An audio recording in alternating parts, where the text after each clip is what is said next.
The bride had made herself ready. Ang question doon, saan ba sila naghanda? Dito sa lupa? O yung doon nasa taas sila, bababa para sa lupa? Kasi ang context po ng Revelation 19, yung pagbaba ni Kristo, maliwanag yun. Ano natin? Para nakita natin yung 19:17. Pasanin po natin Doon po sa verse 1 ng 19:1. Ang senaryo nasa langit po sila.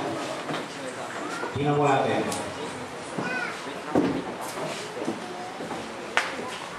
And after these things, I heard a great voice, God's people in heaven. Maliwanag yun, nasa langit. Saying, Hallelujah, salvation, glory, honor, power, unto the Lord our God. For true righteousness are his judgment, for he has judged the great word, which did corrupt the earth with fornication and avenge blood for his servants under hand. 3.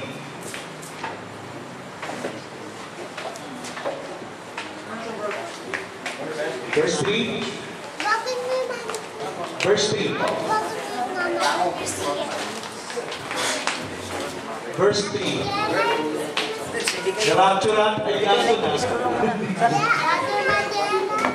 Verse 3. Okay. And again, I said, Hallelujah, spoke rose forever and ever, 4 and 20 elders and 4 beasts fell down and worshipped God. Sa 4 na po ito. And sat on the throne saying, Amen, Hallelujah, tuloy pa rin. Sa langit po ang senaryo niya na. Verse 5, and the voice came out of the throne saying, Praise our God, all ye his servants, and you that fear him, both small and great. 6, and I heard as it were the voice of a great multitude, and is the voice of the many waters, and the voice of mighty thundering, saying, Hallelujah!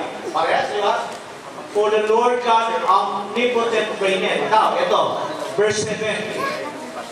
Let us be glad and rejoice and give honor to him, for the marriage of the Lamb is come, and his wife hath made herself ready. Sa salitang made, ibig sabihin it's a word of past tense. Pag made, ang present yun. Pag sinabing the Lamb is come and his wife had made herself, ibig sabihin nagpe-prepare pa yan. Pero dito ang ginamit, made, ibig sabihin it's a past tense word. Herself ready. Tapos sa verse 8, and to her was granted that we should array in fine linen, clean in white and righteous saints. Verse 9, and to her was granted that should fine linen, clean in white, and linen was righteous saints. Verse 9, and he said unto me, right and blessed are they which are called to the marriage supper of the Lamb. So binanggit dito yung marriage supper, siningit na, marriage supper of the Lamb. And he said to me, these two are saints of God. Now, ang context ng chapter 19, saan ba ang bride naging handa as a word past tense? Dito ba yan sa lupa? O yung doon sa langit? Nasaan yung sa langit yan? Ibaba natin ang verse 11. Ibaba natin ang verse 11. Ay, ito po. And I saw heaven open, and behold the horse, and he that sat upon him was called faithful and true. And in righteousness he doth judge and make war. His eyes were a flame of fire, and his red hair crowns, and he had name written, and no one knew but he himself. Verse 13. Oh, kaya nga, and was clothed with the vestures dipped in blood. Ito 14, and armies which were in heaven follow him. And white horse clothed in fine linen. Alam natin yung sinasabi na rito, yung labas na yun eh. Kaya ang tanong ko lang po dito, para sa lahat po ito, ano po yung sinasabi dito sa Revelation 19? Na ang bride of church had made herself. Sa lupa ba yan? O yan ay sa nangyaring nagkaroon ng marriage supper of the Lamb, and this bride had made herself ready to come down this earth from to Armageddon. Parang nabihis sa Midlord. So, gusto ko pong kunin yung mga, hindi naman opinion, ano? Yung pahayag po ng bawat isa. Yun nga po yung tinatanong ko eh. Kung saan ba naghanda, dito po yan sa lupa. O kaya nga, pag sinabing marriage supper, tinanong ko kay Brother Francis yan kanina, Brother Francis. Ang sabi niya kasi, pag take, naghahanda yan. May sinabi si Brother Francis, sabi niya, kung ang marriage ay dito rin sa lupa, anong tawag mo ka, Brother Francis? Tanong mo na lahat sa kapatay. Okay. Yun nga. Yun ang una kong tanong eh. Pero nakapahaba yung introduction ko po. Medyo makapahaba. Yun eh. Ano ba yun? Glorified body na ba yung pagiging handa nila? Oo nga pala. Meron ang booklet ni Glenn dyan, ano? Nakabasa na pa kayo booklet ni Bergan? Di pa, no? Nabasa pa yung booklet ni Bergan kung sa marriage. Dito sa lupa ang marriage, honeymoon na lang sa taas. Tapos, habang nagpipista ka sa word, nasa room ka ng hupa.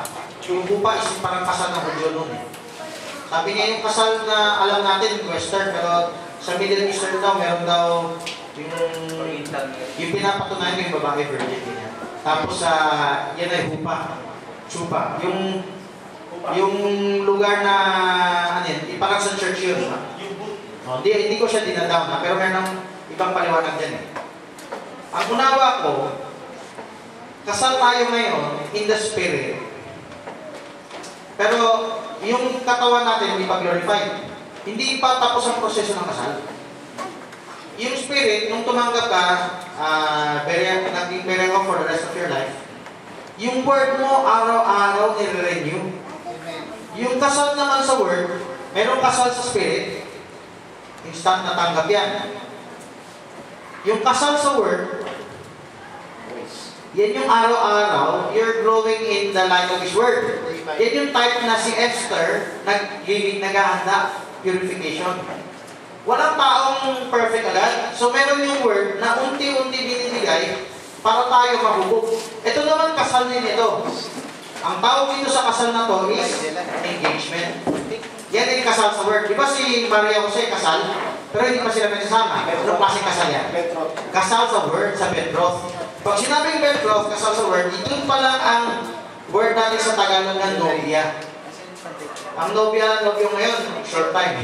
Short time. Pero ang tunay na nobyo, tali ka na sa kanya sa word. Kasal na by word. Hindi pa kayo nagsasama in physical. Pero, ikaw na para sa kanya, hinahanda na yung make herself ready. Making herself, ito yung making. Sagutin ko yung sa part for representative. Making herself ready ngayon. Hindi mo pwede siya, make na, tapos na. May mga nagtuturo, tapos na eh. 1963, tapos na. Dalawang red version yun, yung pangatlo, pangapat. Yung pangatlo, spiritually lang, pero may rapture pa sila. Yung pangapat, pati rapture, tapos na. Pero in-advance lang. Sunod-sunod yan eh. Unang nag-emphasize ng 1963, yung tapos na sa kanila, spirit eh. Wala na, ano ka na ngayon, yung turo ni Ben Howard. Tapos yung, diniretso na yung revelation na yan, sa 93, rapture na 93, hindi lang yan spirit. Pati katawan, lahat-lahat na. Mabuksan ng selyo. Okay. Unawain natin to ha. Yung, nandito pa tayo sa lupa, kasal ka sa word. Parang si Rebecca, naniwala sa salita ni Eliezer at bumiyahe papunta kay Isaac. Nasa biyahe. Hindi pa malapit na si Isaac, sinalubong ni Isaac. Yan yung meeting in the air. So, yung bagong record na to, bagong record na. Bagong record ako. Okay. Yung body, spirit, word, yung body, ito yung make herself ready. Ay, make. Yung make, yung sasabihin mo sa revelation natin, tapos na. Kaya mali ang isipin, tapos na eh. Yung mga tamad ngayon magsaliksik. Tamad ngayon mag-aral, mag-ano. Ngayon marami ng kabot at nasa proseso ni Esther na nag-cleanse. Itong body, masasalubong mo si Kristo, mukhaan. Nasalubong na namin si Kristo, pero tinutukoy mo, Spirit sa Word. Word lang ng isang apostoles mo, propeta mo. Pero actually, you will meet Christ in physical form. So ito, make yourself ready. Past tense. Kailangan yung babae sa makakasalan ay mag-group. Yes. At may proseso. Dapat recognize mo anong time. Do not misplace, mislocate the time frame. No? Ang time frame, ito yung catching away yung body. Glorified body ka. Ngayon, hindi ka pa glorified body. Ang theophany sa loob mo, sa yung soul mo, hindi perfect yan ha, may proseso. Ano yung proseso? Kailangan unti-unti lumago ka sa kaalaman niya. At yung buhay mo magbabago dun. Hindi ka perfect, pero yung buhay mo makikita sa mundo, iba ka, on-ball ka. So, yan yung gusto ko dagdag. How do you make yourself ready? Gusto ko lang sabihin ito. Kasi, syempre, pinipintasan ako, Berean ng Berean. Ano ba yung ginagawa ng taga-Berean? Sinusuri araw ng gabi. Nandiyan ang message. Nandiyan pa si Jackson Canfranc. Anong sabi ng prophet? Compare with the word, di ba? Amen. So, ibig sabihin, basta galing sa word, tanggapin. Yung continuation of the message, meron pang ibibigay ang Diyos na ika-perfect ng bride. Paano kung nagsara ka? Hindi ka pa perfect. Kailangan sundin mo yung instruction ng prophet. O sige, merong nag-claim ng ganyan. Kahit si Parnell, pakinggan mo, ilinya mo sa salita. Kung hindi mo kayang ipamalian, bakit sabi mo lihin siya dahil memoryado mo lang? Sabihin mong mali yan dahil kaya mo pamalian sa Bible. Amen. Magaling pa nga mag-goat eh. Yung pang-apat na guru ko nagtuturo na Rapture na 1963 eh. Kailangan bawat isa, kung tingin mo may mali yan, obligado ka pa rin pakinggan para ano? Check sa word. Content, to review, exhort. Yan yung making yourself ready. Eh kung ayaw mo, ay, iwas na ako. You are not making yourself ready, iwan ka. You're no different than a denomination. To be a true bride of Christ, you are a doctrinal warrior. Ang doctrinal, hindi yung emotional lang ha. Maayos siya kausap at nag-aaralan yan. Nagko-content. Yan yung nawawala ngayon. Yan yung nawawala ngayon. So if you want to make yourself ready, yung binanggit ko kanina, bearer to the word, every believer to prove all things sa message ng prophet at yung mga sumusunod, nag-claim na sumusunod sa prophet, lahat yan sasagasaan niya sa Bible. Ano sabi ng prophet? Acid test sa Urim and Thummim. Ano yung Urim and Thummim? Iba, hindi yung statement niya. Kanya? Marami kang gumagamit yung statement niya. Pero kailangan pumasa sa Urim and Thummim. Yan yung working out your own salvation. Yan yung making yourself ready. Sige.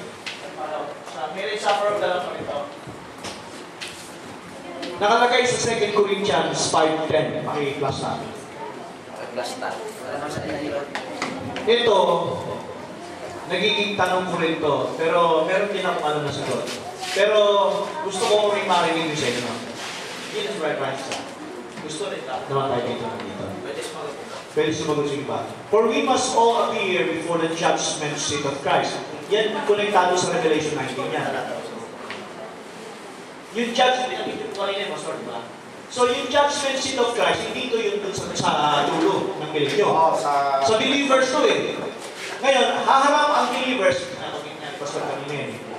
tayo kay Kristo, to sa langit, sa tinatawag natin, kumbaga kapistahan o ng kasalan, marriage supper of the Lamb. Ngayon, ang sabi doon, ang tanong na papasok dito sa akin, everyone may receive the things done in his body according that he had done, whether to be good and bad. Knowing therefore the terror of the Lord will forsake men. Panata ko. Dito na sa 10. For we must all the believers, ang lahat ay haharap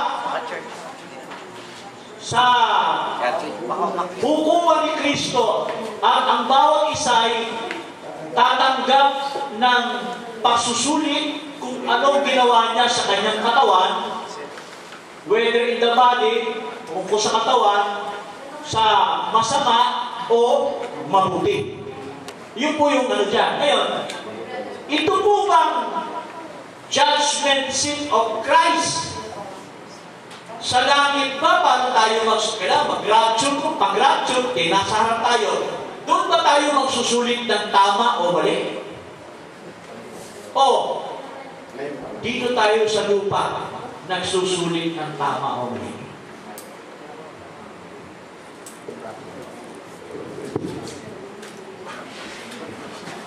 By the way, hindi ba pwede sumagot, pero dahil tuntong ako sa straight yung video, gusto ko samantali ng pagkakataon para i-share to kasi nami-misunderstood ako ito. At kung may tanong yan, tapos pag upo ko na, hindi ba na pwede sumagot? Brother Danny, may shinare ka sa Hukong Ministry at hindi ko na-copy yung mga talata, pero maganda yung mga talata mo. Pakitig-tig ka ulit yung sinabi mo dati, may salvo ka eh. Yung sinabi mo dati. Last Sunday. Last Sunday ba yan? Oo. Ano po talata yun? Last ramo. Sige, sabihin mo lang, susulat ko lang. Gusto ko lang matandaan yung mga talata. Ay, tulog na po ninyo ako kung mag-aaring ka. O sige, habang nandito ko nakatayo, gusto ko lang malista. Lista muna. Hindi, wala mo na ng paliwanag, no? Lista lang. Pero pwede rin kayo tumayo after that. Gusto ko lang malista kasi hindi ko memorize. Sige, sulat na lang. Okay na po. Sige. Saan mo ano? Wala mo saan muna. Mali ako.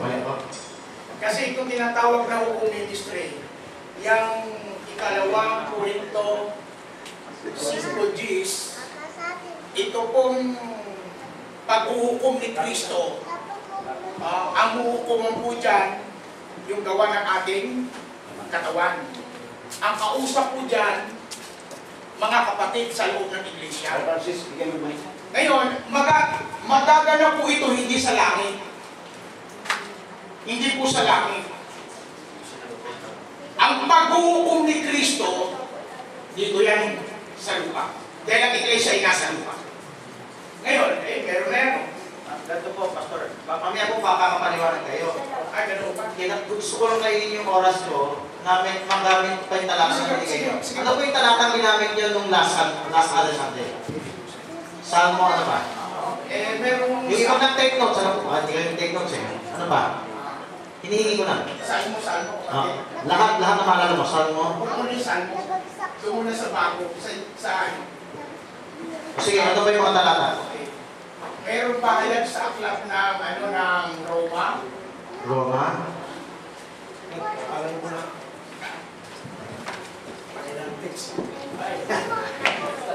Susunod. Sige. So, Tres, 4. verse 4, ano pa? Tapos doon sa Psalm 65, 13.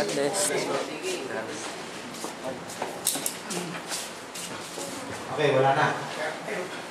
Ano pa? Diyan kapatid sa John 7:24.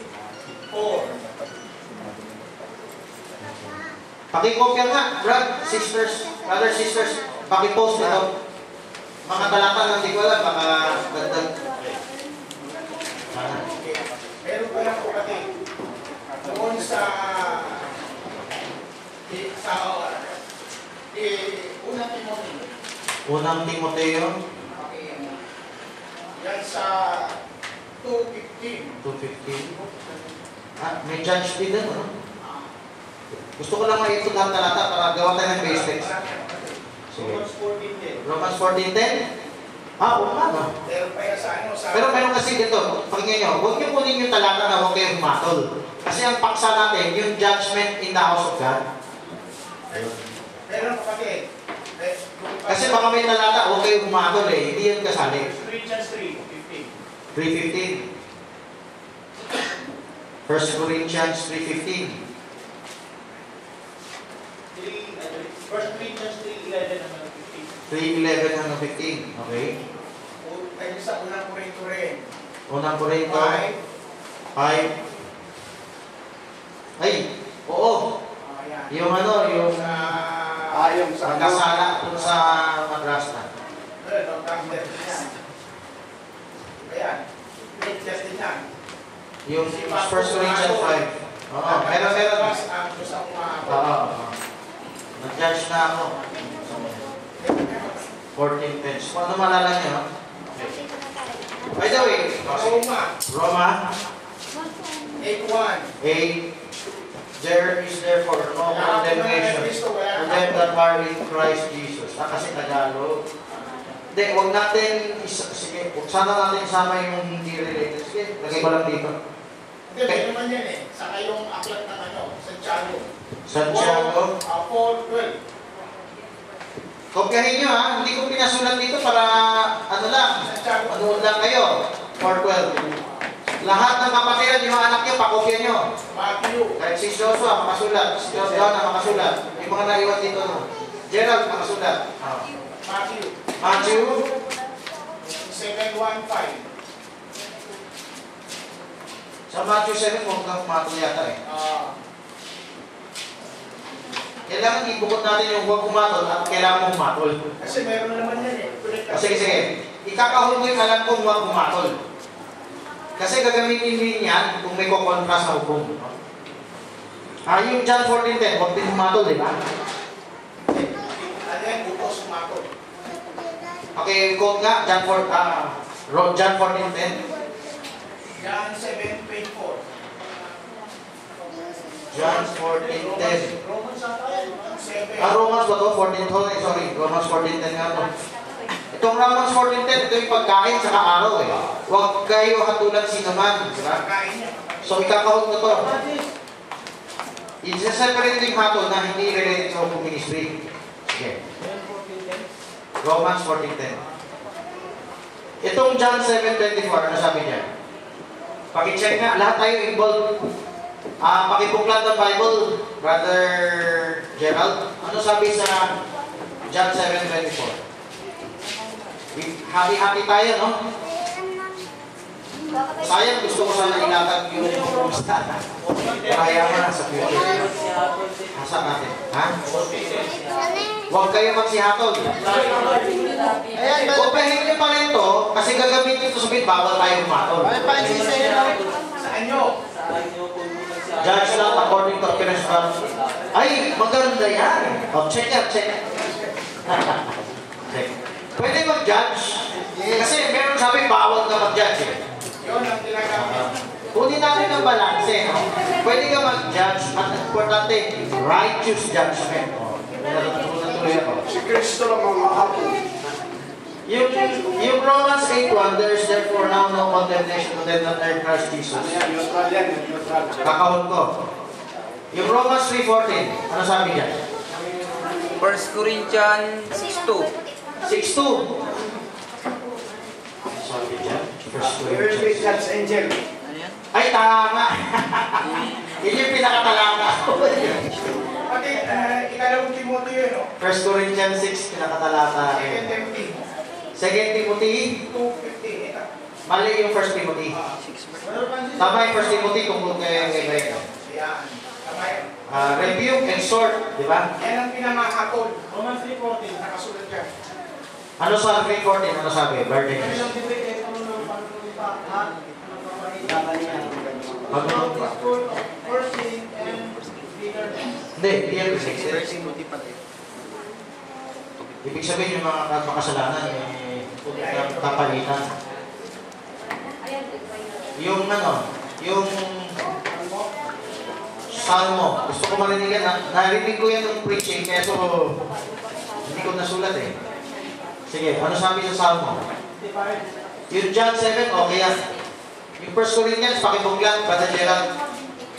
Sister Remy, pakipabuklat sa kanila yan. Itong 1 Corinthians 3, tsaka James 4.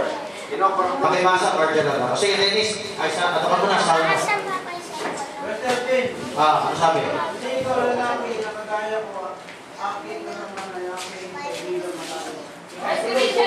Yan na, naman.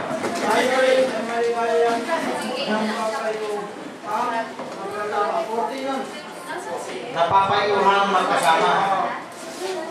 Technically, pwede yan. Hukom ministry yan. Pero hindi lang sinabing judge, no? Okay. Payo. Yung payo, actually, judgment din yan. Hindi nila alam. Ang akala nila yung payo, iba sa hukom. Yung hukom taga-payo na nga yan eh. Si Kristo taga-payo. Okay. Yung mga kinahon ko, Ano yung 1248? Ano yun?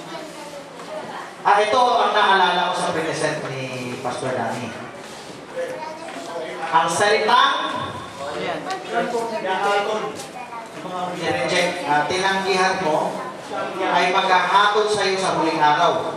Ganito, kung yung mga nagtanggi may hatol, yung tumanggap ba may hatol? Meron. Kasi yung salita ng Diyos hatol na. Pag tinanggap mo yung salita, tinanggap mo agad ang hatol. Judgment begins. Itong 1 Peter 4 begins.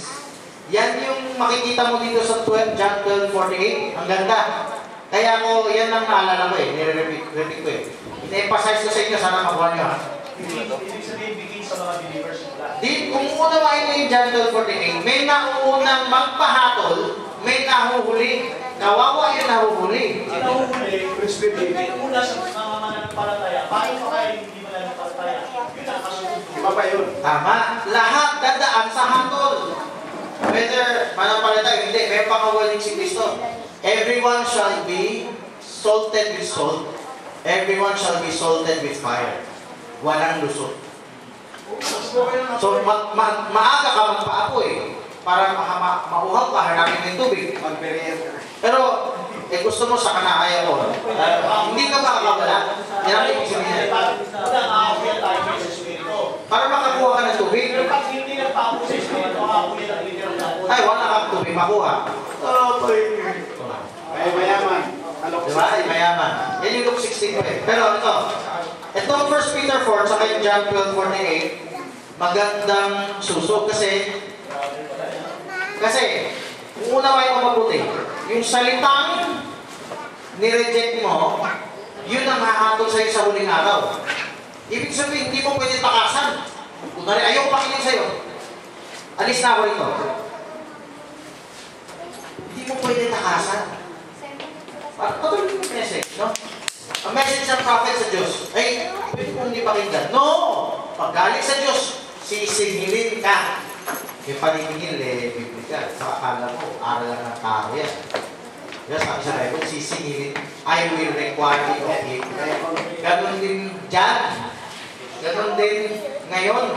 Yung parang paniningil mo sa anak mo, pamamaraan ng Diyos yan eh. So, alam mo, pag sinisingil mo yung anak mo, matidevelop ang anak mo. Yung walang singil, tingnan yung mga bata. Ang puso niya nandun sa ano. So, ito yung sinare ko last time. Gusto ko lang muna ng ibang talata. Itong Psalm 55 na payo. Ngayon, kunin natin. Itong 1 Corinthians 5:10, ito yung tanong mo eh. Judgment, and then, for we must all. Walang lusot.